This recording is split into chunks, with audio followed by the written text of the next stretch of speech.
¿Cómo están? ¿Cómo están? Reciban un cordial saludo. Fíjense que de nueva cuenta estamos aquí con ustedes este día y ahora traemos un invitadazo de lujo, sobre todo porque yo creo que la idea de estos podcasts es seguirle dando ese contenido que es de interés para todos ustedes, para la gente que nos ve, y la verdad que muchas gracias por ahí por sus mensajes. Pues en esta ocasión tenemos a Ricardo Lugo Moreno, un sanluisino de cepa, un sanluisino que pues sigue trabajando. Ahorita lo vamos a conocer más a fondo. Y decirles a ustedes que pues espero que disfruten de este podcast. Ricardo, ¿cómo estás? Fernando, muchas gracias. La verdad es que un gusto estar aquí contigo. Ya teníamos tiempo queriendo venir para acá. Nos vimos la semana pasada, ¿no? El sábado, para ser exacto, ahí en la ciudad de Hermosillo. Y pues dije, ya, yo creo que ya es hora de estar aquí con Fernando. Un saludo.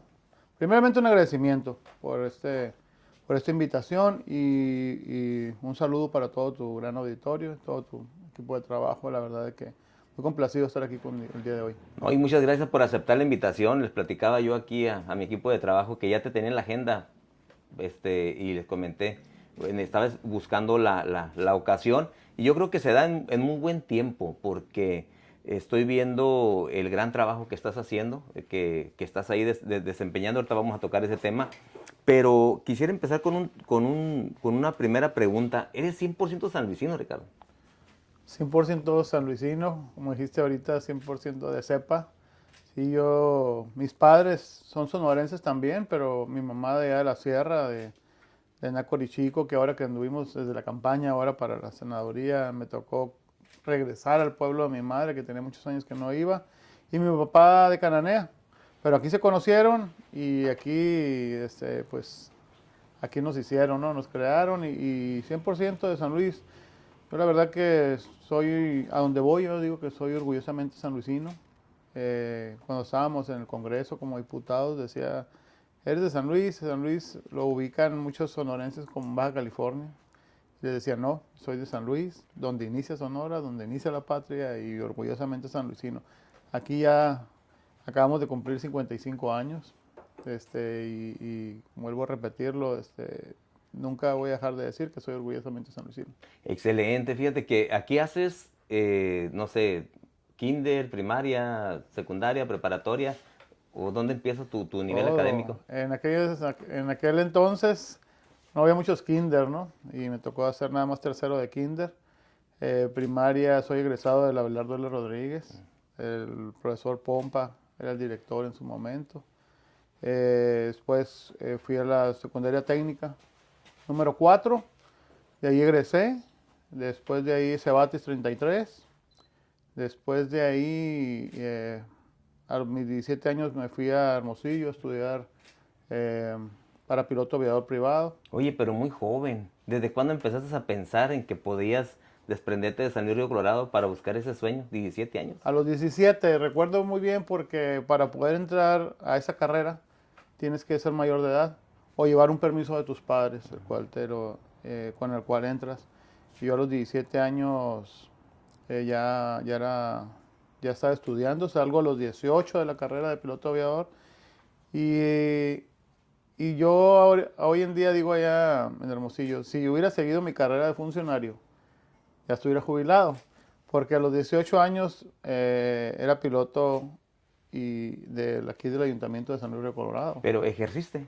Sí, a los 18 años éramos dos pilotos en el ayuntamiento, en un avión en aquel entonces presidente de aquí de San Luis, alcalde de San Luis, el señor Jesús Bustamante Salcido, y Ricardo Gracia, paz descanse, Ricardo Lugo eran los dos pilotos ¿Y del tus ayuntamiento. vuelos eran locales en el estado o salías fuera del estado? Generalmente eran en el estado, pero sí salíamos, íbamos a Baja California Sur, volamos a Baja California Norte, dependiendo de donde fuera el alcalde. Y en aquel entonces volaba mucho a la primera dama, que era la señora Lupita, a eventos del DIF y también, pero ellos sí eran vuelos generalmente estatales. Permíteme recordar un poquito con esta pregunta. La pista estaba habilitada, me ¿Sí? imagino.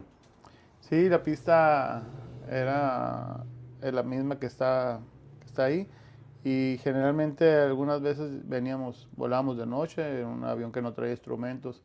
Y recuerdo mucho que nos ponían unas patrullas en las cabeceras con las sirenas prendidas. Y ahí nosotros ahí hacíamos nuestros aracles, ¿no? Para poder aterrizar y poder salvaguardar la vida. Me decían muchos amigos míos, oye, pues estás muy chico y eres medio inquieto.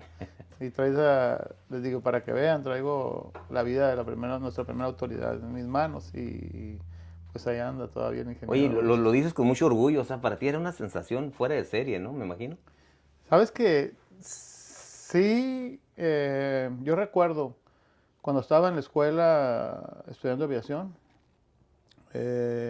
fui primer lugar en teórico, primer lugar en práctico en la Academia del Aire del Noroeste en aquel entonces, como estamos hablando del 90. Y, y sí, uno de mis instructores todo el tiempo me decía que sí era lo que yo en realidad quería estudiar, porque de lo que en realidad yo quería vivir. Y yo le decía que sí, porque él me decía, el 90 y tantos % de los ciudadanos a nivel mundial quizás no viven de lo que más les gusta hacer.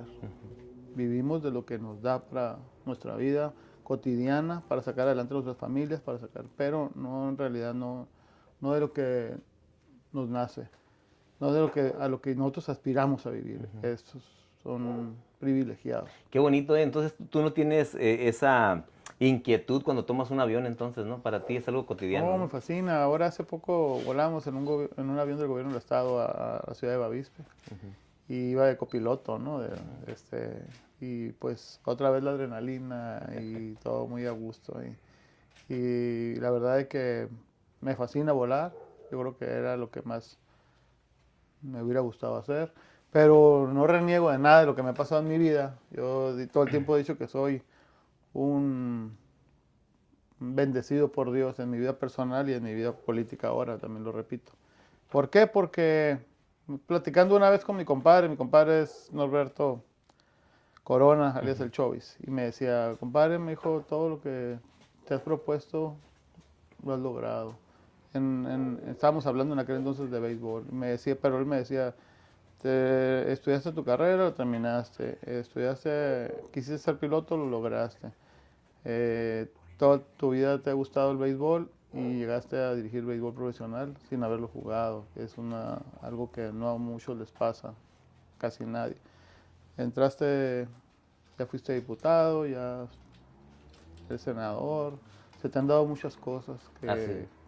que Oye, Ricardo, estamos agradecidos. entonces a los 17 años te vas a estudiar piloto aviador, ya nos platicaste un poco de tu historia vivida ahí, y de ahí, ¿cómo sigues tu nivel académico? Después de ahí regreso a los 18. Regreso, empiezo a trabajar aquí en el ayuntamiento como piloto aviador. Después se termina el trienio del alcalde, ya vende su avión. Después de ahí una decisión muy dura en que o seguía mi carrera de piloto aviador y yo veía un poco de posibilidades, si no tenías tu avión propio, de seguir avanzando. No tenía las condiciones económicas ni mi papá para comprarme un avión en ese entonces y nos vamos a hacer la carrera. Vamos a hacer la carrera, terminamos la carrera de licenciado en Administración de Empresas. En aquel entonces una enfermedad de mi padre me hace que ya me venga a estudiar, a trabajar 100% en el negocio. Y ya nos dedicamos 100% todo ese lapso de mi vida al comercio. Nos tocó, pues crecer, estaba grande la familia, había que crecer el negocio. Nos tocó hacer una sucursal aquí en San Luis, hacer otra sucursal en Puerto Peñasco, administrar las tiendas. Y pues ayudarle a mi papá en lo que podía, porque éramos 6 hermanos que venían atrás de mí, entonces había que sacarlos adelante también. ¿En qué número estás de los hermanos? Soy el mayor, por eso había que estar al pendiente de la escuela, quizás no con mis recursos, pero sí eran recursos que yo administraba, y entonces había que estar al pendiente ahí de mis hermanos. O sea que tú ya traes desde el inicio de tu vida, ¿no? Una responsabilidad hasta cierto punto, ¿no? El saber manejar un sentido de responsabilidad, ¿no? Me tocó, y le tienes que atorar, como dicen los muchachos ahora, ¿no? Le tienes que entrar. Pero estoy muy a gusto conmigo mismo y muy tranquilo y se me han dado las cosas. Oye, ¿y eras, cuando estabas joven, muy impulsivo, explosivo, tremendillo o siempre fuiste pasivo? No, decían que era un chiltepín. De hecho, cuando en el 2015 Ujú. nos toca ir a representar a México, a la ciudad de Taiwán, a dos sanluisinos, eh, que decían que íbamos dirigiendo a la selección nacional de béisbol. Eso es algo también para mí un orgullo. Y en aquel entonces decían, oye, el manager, el coach, el staff que va de San Luis, van a acabarse a los umpires chinitos allá porque son un chiltepín los dos. En aquel entonces era muy conocido de que Ricardo Lugo dirigía tanto béisbol aquí en las ligas amateur de aquí como en las ligas amateur de Baja California. Y de los 4 domingos del mes, 3 y medio o 4 ser expulsado, ¿no? Me mandaban rapidito a descansar en la casa. Entonces, sí, todo el tiempo fue muy impulsivo, pero yo creo que coherente.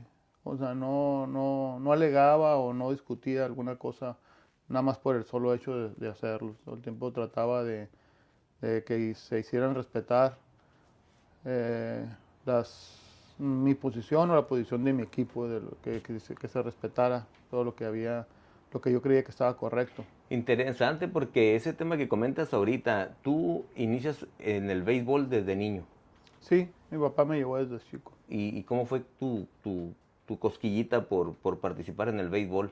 O sea, tú lo pediste, tu papá te dijo, vente porque quiero que seas beisbolista. Creo que sí nos gustaba, pero ahora sí que no nos dieron otra opción, ¿no? De que era béisbol y era béisbol. Y mi papá nunca lo pudo jugar por cuestiones de trabajo también. Él se dedicó desde muy chico a sacar adelante a su familia. Me refiero a sus hermanos. Ujú. Y nos inculcó el béisbol, pero a mí me apasiona el béisbol. O sea, estoy muy agradecido con mi papá porque me inculcó esa disciplina.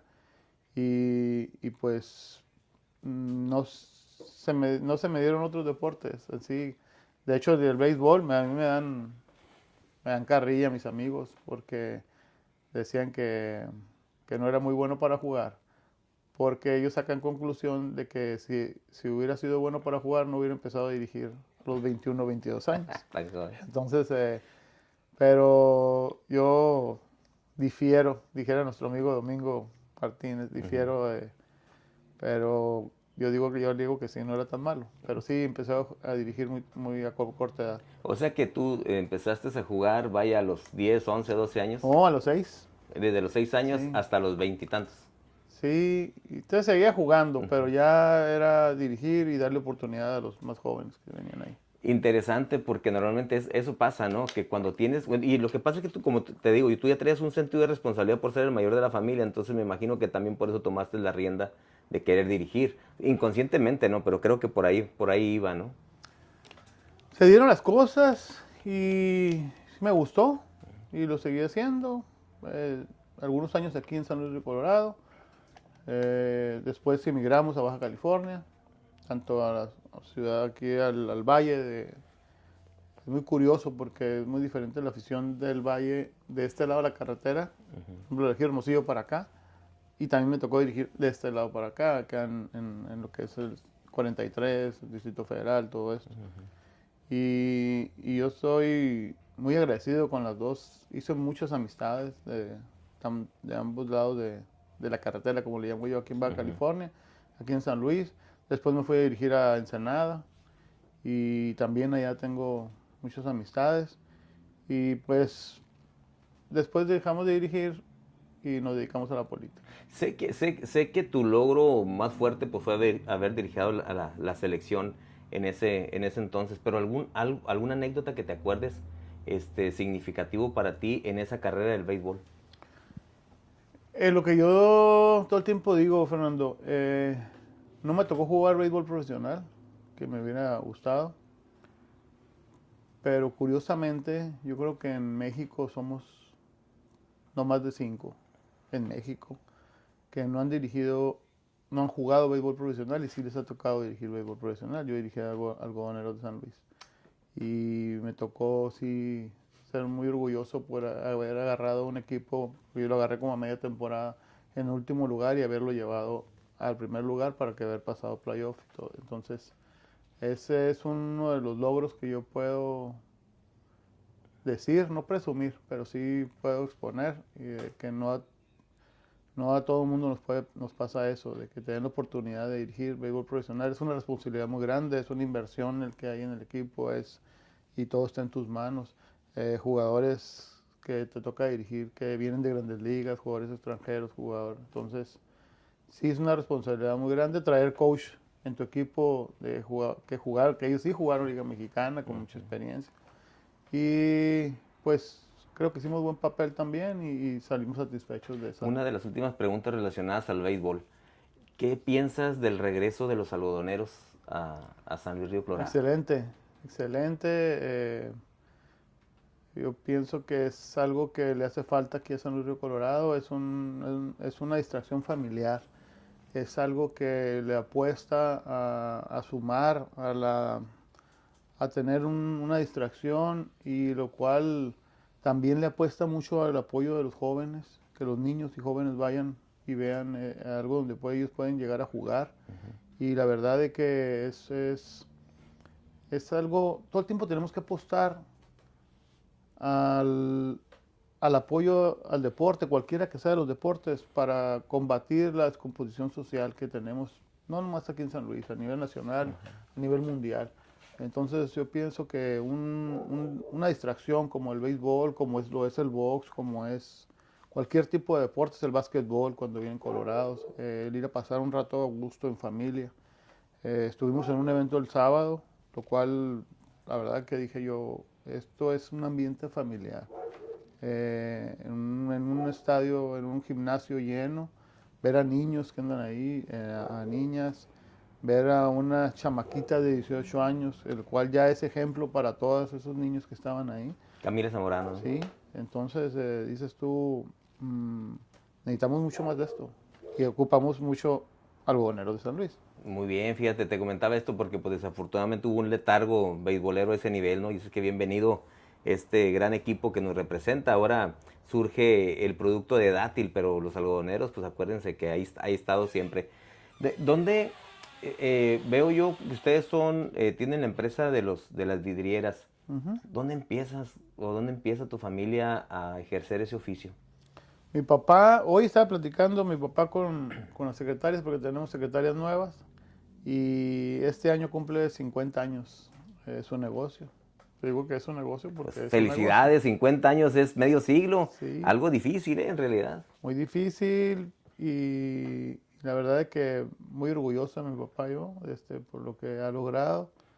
Nosotros nos tocó entrar a seguir ese legado y que, fíjate, 50 años y nunca algún detalle con Profeco ni con nunca una demanda, una Algún denuncia. permiso, vaya. La verdad es que eso es algo de admirar de mi papá, de mi mamá también, porque lo apoyó toda su vida y lo sigue apoyando. Mi papá y se la lleva. Oye, ahorita que dices eso, yo veo que tú eres muy apegado a tu papá y a tu mamá, que los quieres como lo máximo, ¿no? Veo que seguido en las redes sociales pones por ahí mi papá, mi mamá, siempre estás al pendiente de todo de ellos, ¿no? Pues son mis papás, ¿no? Y sí, sí los quiero mucho. Es algo que yo todo el tiempo he dicho. Mi mamá todo el tiempo se dedicó al altruismo, con lo poquito que tenía, con lo mucho que tenía. Mi papá los secundaba. Yo recuerdo que cuando estábamos chicos, ellos estaban en un grupo de personas de aquí de San Luis Río Colorado, como el señor Jesús Mendoza, que ya falleció, que eran dueños de B Grande, cuando estaba aquí B Grande, como el señor Luis Medina, que es su compadre, había varios. Ellos, recuerdo que en aquel entonces tenían un grupo y entregaban pues víveres, costales arroz, de frijol, de muchas cosas, a un asilo de ancianos que está en Santa Rosalía, todavía existe el asilo de ancianos. Y yo recuerdo que yo iba a mi totero con ellos y nos íbamos algunas veces por acá por Guaymas, ahí subían en un ferry, subían su carro, nos subíamos arriba y luego nos regresamos por acá por Baja California. Lo hacían 1 o 2 veces al año. Después venían las monjas porque está a cargo de unas madres, monjas, no sé cómo les llaman.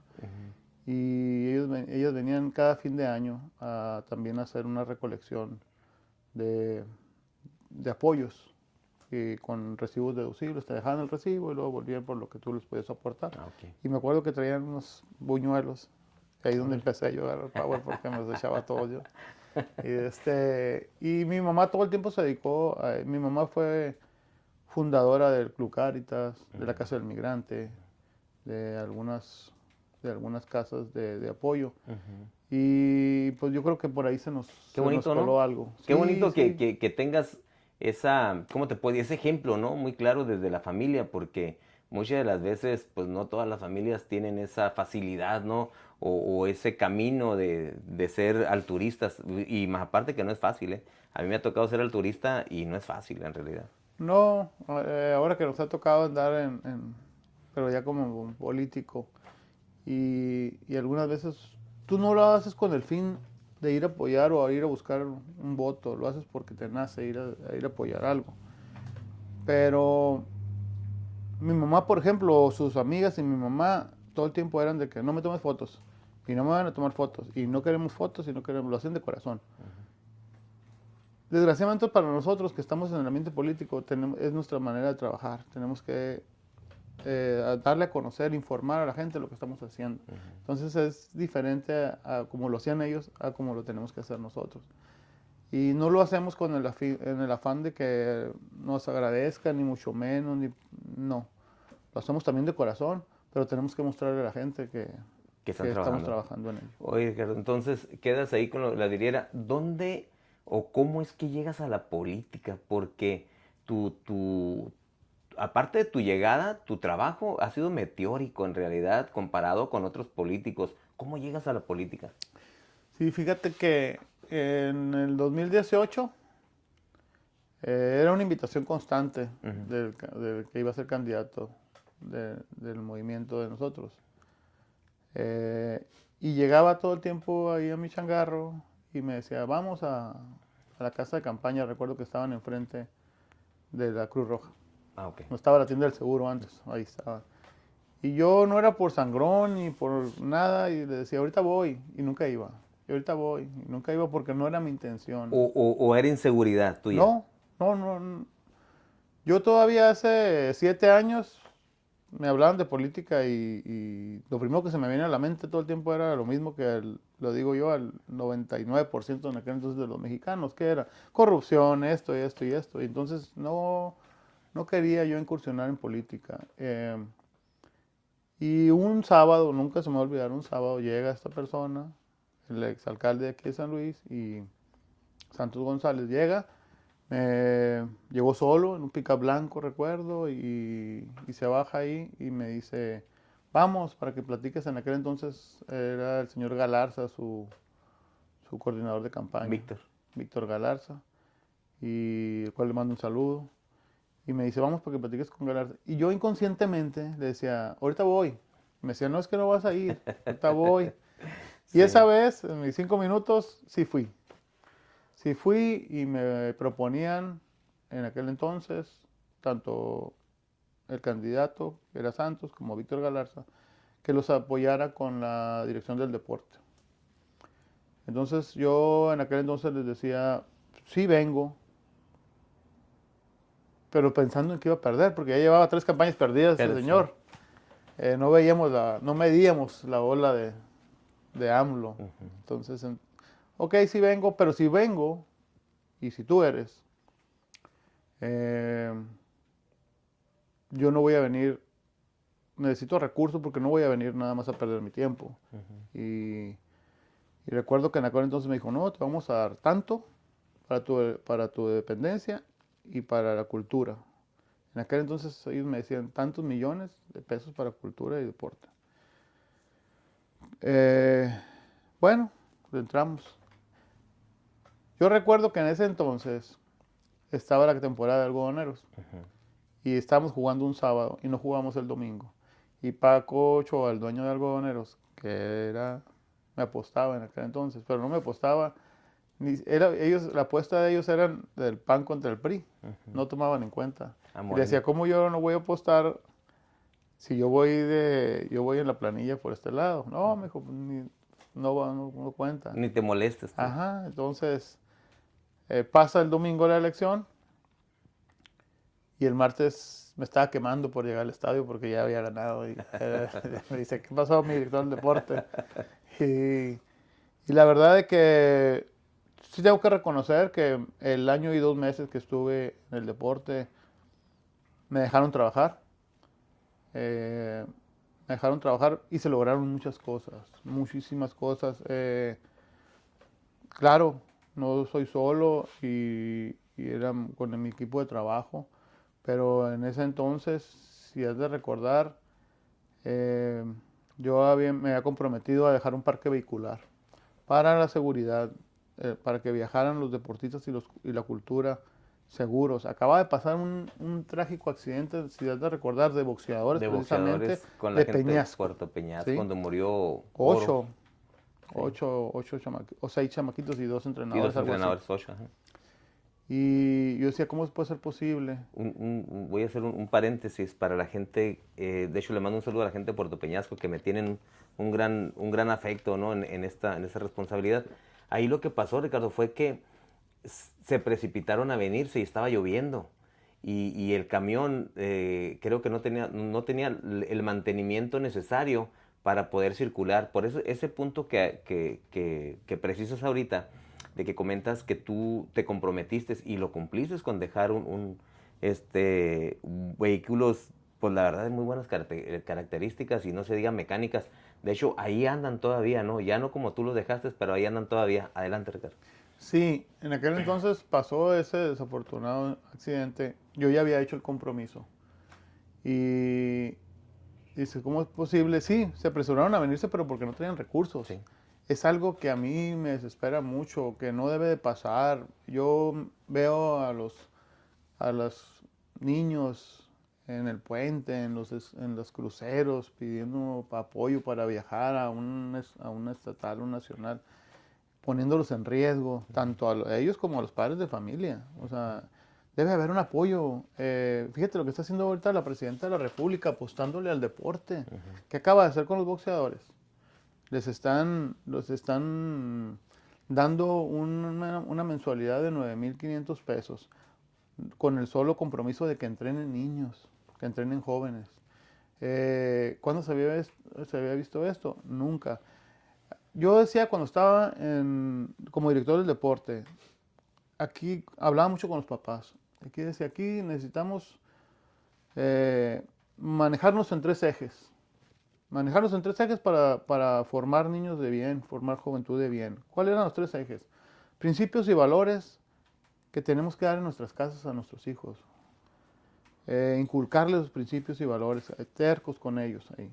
Segundo eje, el ayudarle a los maestros con la educación que le inculcan a nuestros hijos en la escuela. Tercer eje, inculcarle a nuestros hijos un deporte o una disciplina cultural, o deporte o cultura. Porque hay unos niños que más quisiéramos que fueran deportistas, pero les gusta tocar la guitarra, les gusta cantar, les gusta el teatro. Y hay otros niños que sí le apuestan al deporte. Entonces, sabedores 100% y convencidos de que si manejamos esos 3 ejes en nuestros hijos, vamos a tener una juventud de bien, unos adultos de bien en su futuro, porque vamos a quitarle las distracciones que están alrededor de esos 3 ejes. Claro. Entonces, se logró un parque vehicular que no lo tenía nadie. Me decían en Codesón en aquel entonces, oye, lo quisiéramos tener aquí en San Luis. ¿Por qué? Porque al principio fueron 5 camiones para los centros de desarrollo deportivo que hicimos. Y luego después nos fuimos por un camión a la ciudad de León, allá andaba, había un vuelo, recuerdo, de esos que le llamaban los tecolotes, que salías en la madrugada, que volabas de aquí, de Mexicali a León. Allá me recibieron, son camiones, esos camiones que ustedes ven ahí, son camiones que no andaban en ruta, esos son camiones para turismo. ¿Qué pasa con los camiones que se dedican a turismo? A cierto año ya no pueden circular para eso. Entonces ellos tienen que comprar otro parque vehicular más nuevo. Pero eran camiones pues de primera línea, que me los garantizaban en todos aspectos, con sus 2 baños, con sus... Yo estaba seguro y convencido de que podían viajar. A lo que yo me había comprometido, iban a poder viajar. Compramos el primero, como a los meses me hablan y me dicen, licenciado, yo sé que no ocupan, yo sé que no ocupas, pero está esta oportunidad. Por la buena relación que hicimos con ellos, me hablan la primera opción a mí y me dicen, está esta oportunidad de esta unidad, eh, de otra marca, pero en excelentes condiciones. Aquí lo curioso era que a mitad de precio del que habíamos agarrado antes. Ok. Pues agarro otro tecolote y ahí voy. Recuerdo que me habla el alcalde y pensando que andaba aquí. Y me dice, oye, Ricardo, ¿puedes venir para acá? No, es que no estoy en San Luis. ¿Dónde andas? Acá en León. ¿Qué andas haciendo en León? Pues vine a ver otro camión. ¿Lo ocupas? No, pero ya que lo vi, sí lo ocupamos. O sea, vale más que te sobre, que no te falte. Me siento, que paso por ahí, o me los encuentro los camiones en Un Hermosillo, en la trayecto. carretera. Y dices tú, mira, algo dejamos, algo Y de lo bien, que... duras arribita de un año ahí en la dirección del deporte y ¿cómo te ofrecen para que seas secretario? Un día me hablan. A mí me decían, te vamos a hacer tu oficina acá, donde estaba anteriormente, donde está turismo ahora creo, donde estaba turismo. Ahí antes, hace muchos años, yo recuerdo, ahí hice mi servicio social con Leonel Reyes, cuando era Lionel. el del deporte, que le mando saludos, lo estimo mucho a Leonel. Y yo les decía, no, allá déjenme a mí, alejado del bullicio de la falsa sociedad. Y sí, me dejaban allá. Y un día me hablan y que venga aquí a presidencia. Y estando ahí en presidencia, me nombran secretario del ayuntamiento. De sorpresa. De O sea, sorpresa, no hablaron contigo, no te dijeron, oye, ¿qué tal? ¿Qué piensas? ¿Qué opinas? ¿Lo quieres? nada. ¿No lo quieres? No, de hecho me sentí mal ese día porque enfrente de mí destituyen al Al que anterior. estaba. Y, y entonces, en aquel entonces, pues la oposición, que también son mis amigos, me encanta a mí la democracia y la oposición, que hay oposición y que pueda discutir y que pueda haber un diálogo con ellos. Pero en aquel entonces, pues sí, decían, y con justa razón, oye, ¿qué sabe ese de política para que lo pongan ahí? Y me llovieron. Pero yo pienso que se hizo un buen trabajo, creo que se hizo un buen trabajo, a tal grado que al año y feria otra vez ya andamos en una campaña para una diputación. ¿Cómo le hiciste para lidiar con esos ataques tan agresivos? Porque te atacaban tremendo. ¿Cómo le hiciste para...?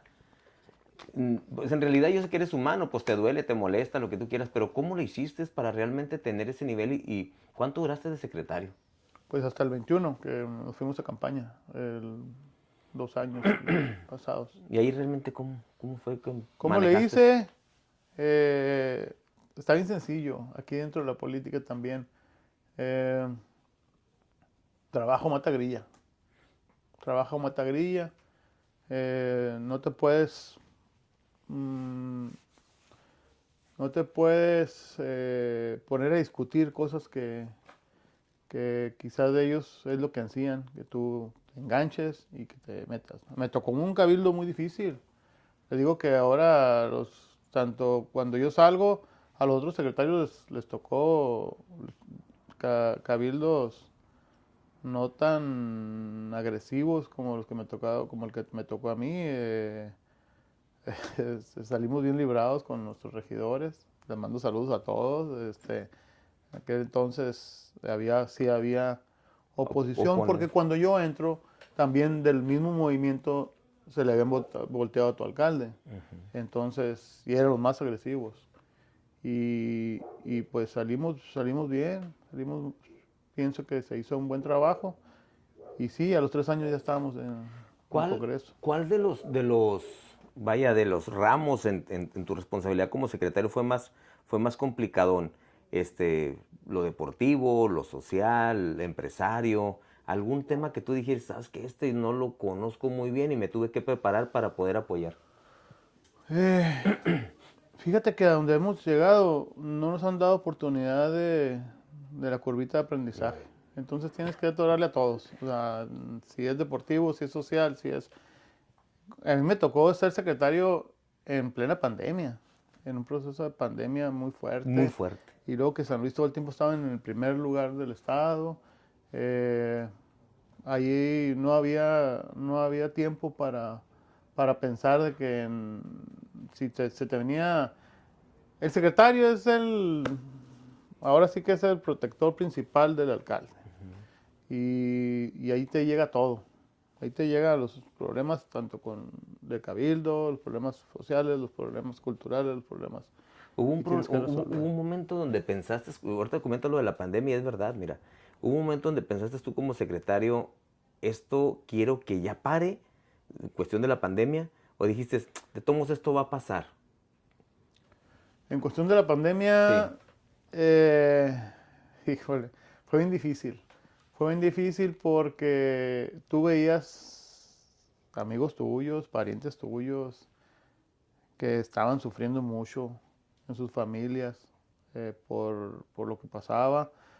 Externo, yo veía la economía, cómo se apoyó, por ejemplo, a familias, a taxistas que en su momento pues no tenían cómo llevar su sustento a sus hogares. De hecho, La verdad se que tomó dinero del fideicomiso del puente para apoyar a las sí, familias, ¿no? sí, a las familias, a varios sectores de la comunidad, ese trabajo, esa sensibilidad, yo creo que en aquel entonces del alcalde hay que aprenderle también. Pero no había el punto donde te tuvieras que detener a pensar cuál era lo que tienes que resolver. Ahí en esas posiciones tienes que, si quieres sacar bien la chamba, tienes que estar para todo, para lo que se venga. Te proponen pelear por una diputación local.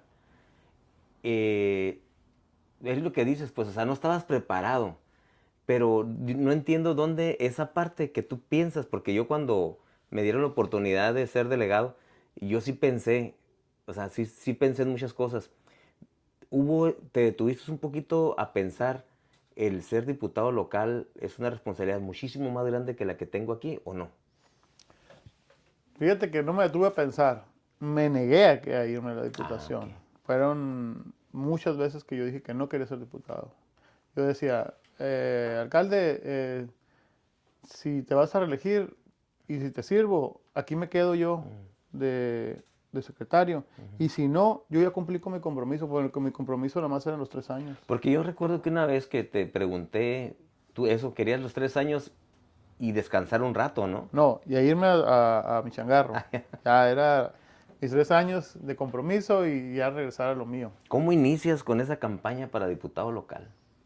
Inexperto, no, nunca había andado en campaña, porque soy muy sincero, el 18 no acompañé al candidato en su campaña y el 21 hago campaña y me toca hacer campaña también, apoyar la campaña del alcalde porque el alcalde no salió a campaña el 21.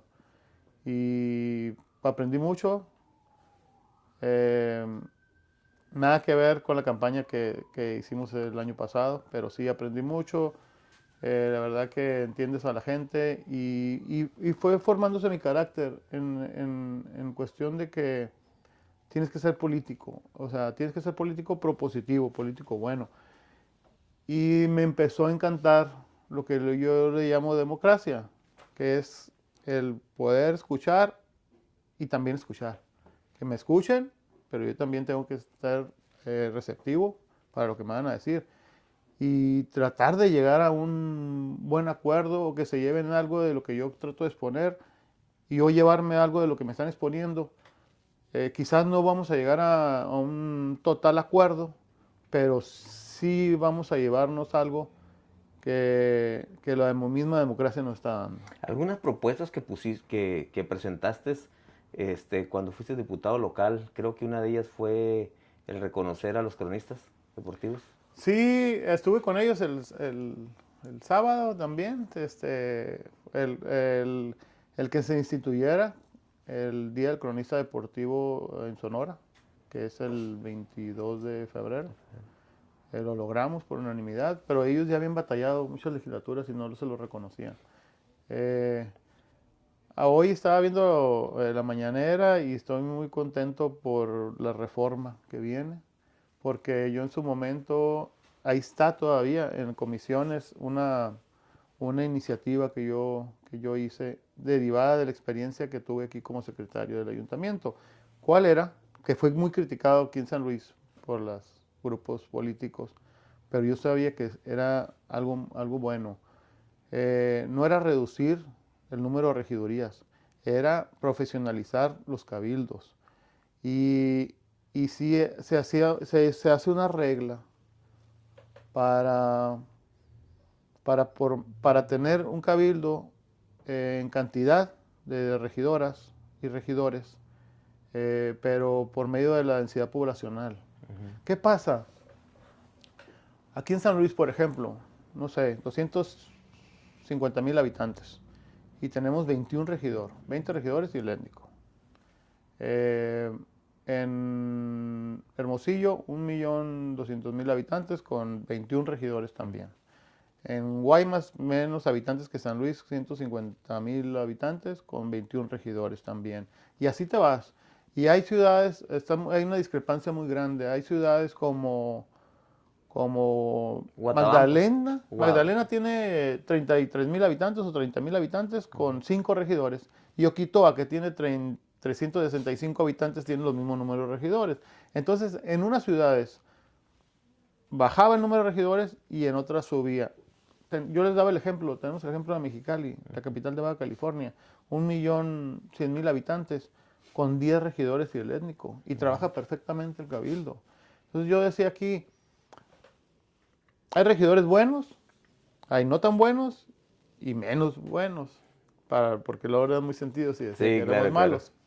Entonces, se iba a conformar un cabildo sin compadrazgos, sin amiguismos, sin nada. Entonces las personas que iban a estar en cabildo en realidad iban a servir, en realidad iban a ir a sus comisiones, en Porque de hecho realidad, cuando hacen las comisiones a veces hasta sale sobrando gente, ¿no? O sea, generalmente. te meten nada más por cumplir con el requisito, pero te dan una comisión a veces o te formas dentro de la comisión y dicen, pero ni siquiera viene, o sea, ni siquiera lo No, necesitamos, es, ¿no? es normal.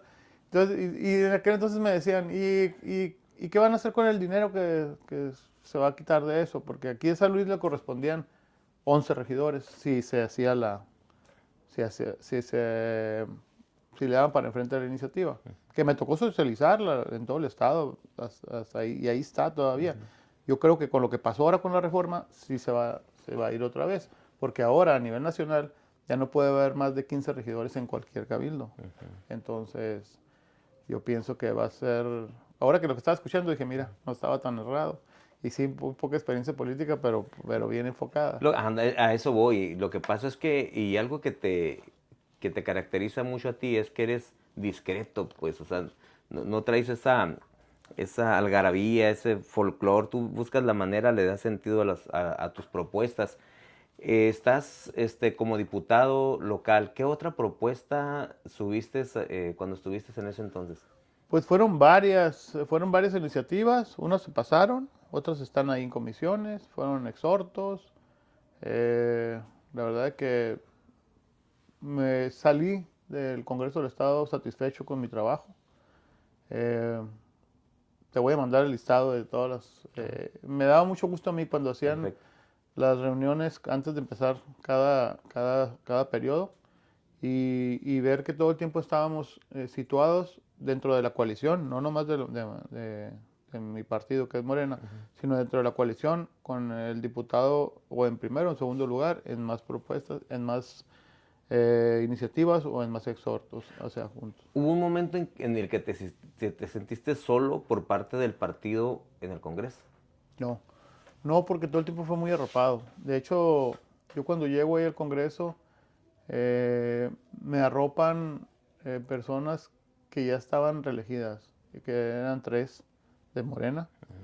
Y yo era el de nuevo ingreso ahí, pero curiosamente el diputado Cogoyo Castelo, que todavía están ahí, Cogoyo Castelo, la coordinadora de la bancada, que era es la diputada Ernestina Castro, y Alicia Gaitán, de aquí de Caborca, del Distrito 3. Me hablaban y me decían, Ricardo, vamos a comer en tal restaurante o vamos a desayunar en tal parte. Y cuando yo llegaba, yo pensé que iba a estar toda la bancada y éramos nosotros 4. Y yo era el novato. Y pues estaba la coordinadora de la bancada y estaban los otros 2 diputados que tenían más experiencia, que eran reelegidos. Entonces me acuerparon muy bien y nunca me sentí... Te da la nostalgia cuando estás solo. Ya en tu departamento, allá que son las horas y no dejas de extrañar este pueblo, San Luis, Claro. pero va pasando también, va pasando. Tengo una pregunta a lo mejor muy difícil, ¿no? Pero yo sé que tienes esa habilidad. ¿Cómo llega a tener tan buena relación el gobernador contigo? Porque creo que fue en ese tiempo, ¿no? Fíjate que ahí empezó la relación, pero se ha fortalecido mucho ahora en mi nueva posición. Él fue el que me habla y me dice que voy en su momento a una candidatura para una senaduría. Yo estoy muy agradecido con él. Fue para mí una experiencia grandísima. Aprendí muchísimo en esa campaña. Y ahorita en esta trinchera, que es diferente, en todas las trincheras ha sido un trabajo diferente, pero 100% político. Ahorita donde estamos, pues es un aprendizaje diario y de mucho power. Aparte me refiero de mucha entrega. Y aparte, cuando nosotros entramos como delegados, cuando recién llegamos de delegados, el gobernador en una reunión de gabinete ampliado me nombra coordinador político de los delegados federales. Y dices tú, y yo creo que el que estuvo volteo y el que está aquí es el que menos experiencia tiene, y eso me la dan a mí. Y la verdad que creo que se ha estado sacando la chamba también. Si no, ya el gobernador me hubiera dicho, Ya te hubiera Ricardo, dicho, pues, gracias, ¿no? acá, sí. Gracias. Hoy fíjate, te platicaba esto porque yo creo que eso que dices, ¿no? Eres el más novato, o eras el más novato, vio en ti algo. De hecho, vimos algunos videos donde todavía cuando comenta, hasta te toma la mano y dice, pues tenemos la confianza en Ricardo. Eso nos llena de satisfacción a los sanluisinos porque vemos que tenemos un buen representante ahí, sobre todo querido y apreciado y trabajando, ¿no? Por San Luis. Las diputaciones, pues básicamente tienes un sector al cual tú tienes que asistir, no es precisamente, digo, para la gente que no sabe lo de una diputación local, no es básicamente que va a atender San Luis Río Colorado, son una serie de municipios. ¿Qué municipio es en el que más tuviste, aparte de San Luis Río Colorado, tuviste que atender cuando fuiste diputado local? Bueno, ahí se confunde mucho la gente, Ajá. porque al contrario, era criticado yo porque iba al Golfo, iba a Peñasco, iba a Caborca, y me decían, hey, nos querían confrontar, me acuerdo, con Oscar Castro cuando él era diputado allá, porque yo andaba haciendo mi labor social en el Golfo y era del Distrito 2, es. Entonces le digo, no entienden de que cuando tú eres diputado de todo el estado, independientemente que te votaron en un distrito. Y más les decía yo, pues a San Luis. Y no es que anden campañado, nunca he hecho eso, nunca he andado en precampañas, ni mucho menos, ni hoy, ni antes. Hemos bien enfocados en lo que te toca, en la chamba, donde estás parado, donde estás, lo que te corresponde hacer en 2 años, en un año. Yo les he dicho todo el tiempo que cuando tú entras a la política tienes que estar bien consciente que estos puestos son efímeros. Y aquí en política no se sabe. Hoy es jueves y quizás el sábado ya no estés en esta posición. Quizás ya no estés en ninguna o quizás el movimiento te requiera en otra. No más o no menos importante que esta. Entonces, no puedes tú, pues ahora sí que obsesionarte con algún puesto, ni mucho menos. Ahorita, como delegado en el puesto que tienes ahorita, yo creo que te llena de satisfacción el poder estar ayudando a muchísima gente del estado, como lo vimos ahora que participaste, estuviste presente en la indemnización de los mineros de Cananea. Sí, me tocó a mí, fíjate qué bendecido soy. ¿Cuántos años tenían ellos batallando? Como 18 años Y más o menos, decir ¿no? tú, cuando te tocó estar a ti de delegado de gobernación, se solucionó ese problema. La verdad es que mm, cada que estoy en una reunión con el gobernador, tanto con mineros, con la comunidad yaqui, trabajando en el plan de justicia yaqui, en el plan de justicia de Cananea, la gente del río, algo que se logre, mínima cosa que se logre, pues dices tú, no lo lograste por ti, no se logró por ti, pero sí quizás pusiste un granito de arena para que pasara eso. Yo platicaba mucho con los mineros de Cananea porque mi papá es de Cananea y me tocaba ir mucho a Cananea y le decía, fíjate que yo aquí me la llevaba cuando estaba chiquito, pero ya tengo rato que no venía y me gusta mucho estar en Cananea. Eh, Gente que sufrió mucho, que batallaron mucho, a mucha gente sigue batallando, pero vamos por buen camino. El gobernador del estado, yo le he aprendido mucho a él. La verdad que es una persona, aparte de una buena voluntad, una persona que resuelve. Y eso se te queda en cada reunión que yo voy, resuelve, resuelve, resuelve. No hay gente que no la atienda y que no se vaya, eh, puede decir que contenta con el Y resultado que tiene obtiene. aprecio por el pueblo de San Luis Río Colorado, ¿no? Sí, eh, ahora la última vez que vino, me tocó acompañarlo del hospital del Seguro Social para acá, para la Explanada, y eso me venía diciendo. Eh, Ricardo, San Luis, la verdad que está creciendo mucho, hay mucho potencial, hay mucho por trabajar San Luis, Desarrollado. desarrollar. Y pues ahí está, mira, y ya viene lo de la aduana, casi es un hecho. Eso te Sí. iba a comentar ahorita, Ricardo. Está lo de la aduana, está lo de Sendero Seguro, está lo del hospital, está lo de las geotérmicas, ¿no? Estas que muy mencionadas. Hay muchas más cosas que se han hecho. ¿A qué se debe que el gobierno federal, junto con el gobierno del estado, han tomado en cuenta San Luis Río Colorado como nunca se había hecho, Ricardo?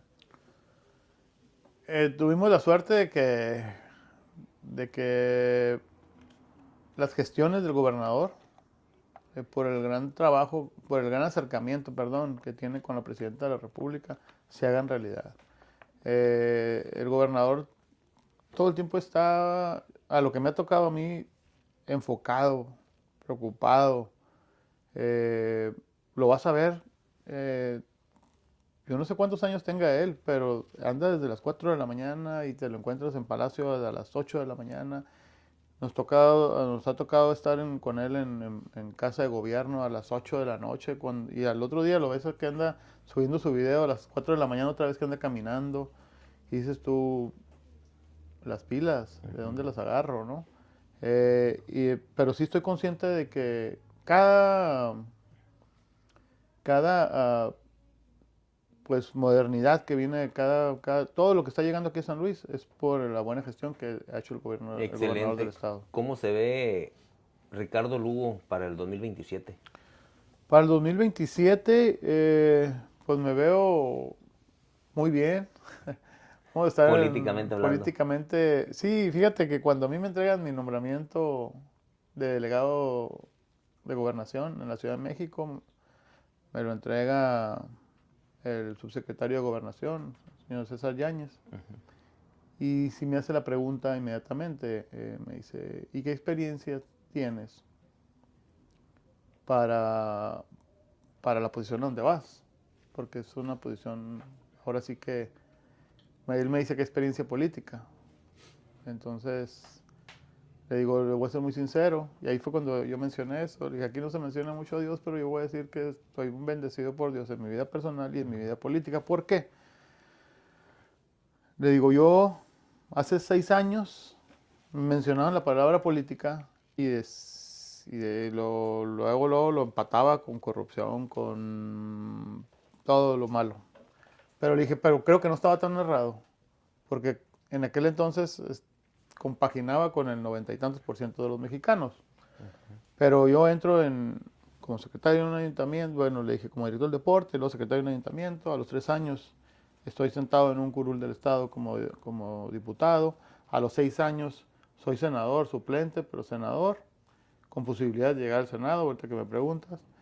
Y ahorita me está entregando usted un nombramiento de delegado de gobernación. Estamos hablando de 6 años, de nunca haber participado en política, en ningún aspecto.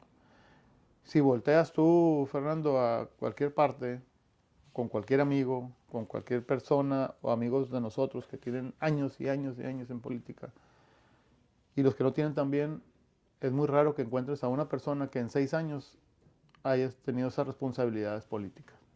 Entonces, si seguimos en esa inercia y seguimos sacando la chamba, pues me veo bien el 27. Estamos listos, se escuchan muchas cosas, que vienes para la alcaldía, que vas para el Senado, que... Esas dos, ¿cuál te gustaría más? ¿Ser senador o ser presidente municipal? No me gustaría ninguna de las dos, me encantarían, cualquiera de las dos. Es una responsabilidad diferente, pero pues ahora yo todo el tiempo he dicho y he estado muy centrado en que no nos podemos obsesionar con una posición y a donde nos lleve el movimiento, a donde nos indique que podemos servir más, ahí vamos a estar. Me siento preparado para las dos, ya en este momento, tanto como para ir a legislar en el Senado de la República, como para venir a servirle al pueblo de San Luis. ¿Tú piensas lo mismo que un buen sector de San Luis Río Colorado, que el alcalde actual, César Iván Sandoval, está haciendo un buen trabajo? Sí, yo pienso que está haciendo su trabajo, bueno. Todo el tiempo cuando estamos en esas posiciones estamos tan conscientes de que vamos a ser criticados tanto positiva como negativamente. Hay que aprender de lo negativo, quizás alguna gente cuando nos critican tenga razón y ver qué podemos sacar de eso para no repetirlo y de lo positivo pues seguir picando piedra y seguir haciendo. O sea, yo pienso que ya casi 1 año y medio de su trabajo, él debe estar, esperemos que esté satisfecho del trabajo que ha hecho, porque ya este año que viene, o no es cierto, este año ya es de movimientos estratégicos políticos para lo que viene. Fíjate que está una noticia muy fuerte de una presidenta municipal en Oaxaca que no está entregando pues cuentas claras, ¿no? En sus declaraciones que está haciendo sobre los recursos del municipio. Nosotros vemos que en San Luis Río Colorado no ocurre lo mismo. Allá de hecho hasta intentaron secuestrar a la presidenta municipal. ¿Crees tú que si el presidente estuviera haciendo, el de San Luis Río Colorado, un mal uso de los recursos, nosotros nos diéramos cuenta al igual que la gente de ese municipio en Oaxaca? Es que hay que ver que estamos auditados, todos los funcionarios y los presidentes municipales no son la excepción. El ISAF todo el tiempo está muy observador en las cuentas de los municipios porque es dinero, es líquido que lo generan los mismos sanluisinos. O sea, hay que tener un respeto total al manejo.